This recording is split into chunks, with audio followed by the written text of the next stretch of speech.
Ellen Keller. Ellen Keller was born on June 27, 1880. She had been a healthy baby for 1.5 years, but became blind and deaf due to a disease called scarlet fever.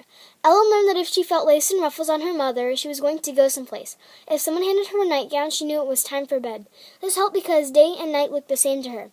When she felt the floorboards bounce near her, then Ellen knew someone was nearby.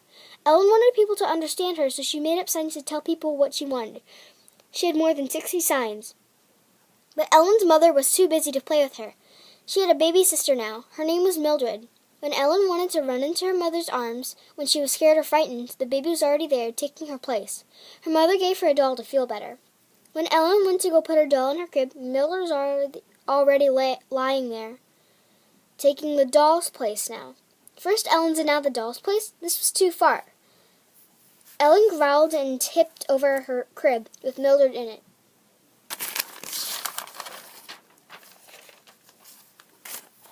She was not hurt badly, but something had to be done about Ellen. A specialist referred them to Alexander Graham Bell, who is currently working with blind children. Alex advised them to contact the Perkins Institute, a school for blind children. On March 1887, a former student from Perkins arrived at the Keller's house. Her name was Anne Sullivan. She would teach Ellen to communicate with her hands. They started immediately by spelling doll. Ellen spelled back Anne's hand movements with no idea how it worked or meant. Ellen grew very frustrated. In fact, when Anne tried teaching Ellen mug, Ellen broke the mug. When Ellen was frustrated now, she cried to her parents. Her parents would spoil her with treats. Anne did not accept this. She took Ellen nowhere near her parents, away from any distractions. Then Anne had an idea that changed Ellen's life forever. They walked to the water pump, and Anne turned on the water. They both put their hands in the water.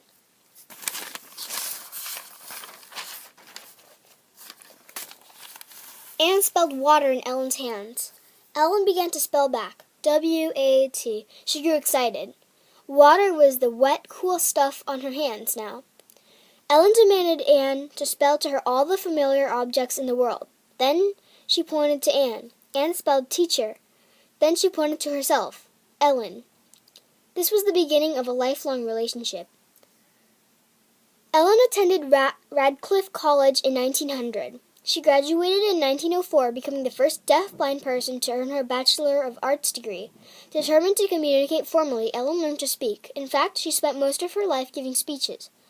After Ellen's teacher, Anne, died, a nurse named Winnie Corbally stayed with Ellen for the rest of her life. Ellen became a world-famous author. Some of her books include 3 Days to See and The Story of My Life. She wrote 12 books in all.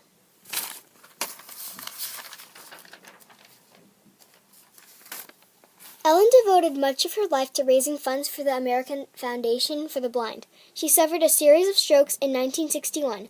On September 14, 1964, she was awarded the Presidential Medal of Freedom by President Lyndon B. Johnson. This medal is one of the United States' 2 civilian honors. On June 1, 1968, Ellen Keller died in her sleep. Ellen Keller really changed our images of disabled people. She really seemed to stand out and change many people's opinions. Did she change yours?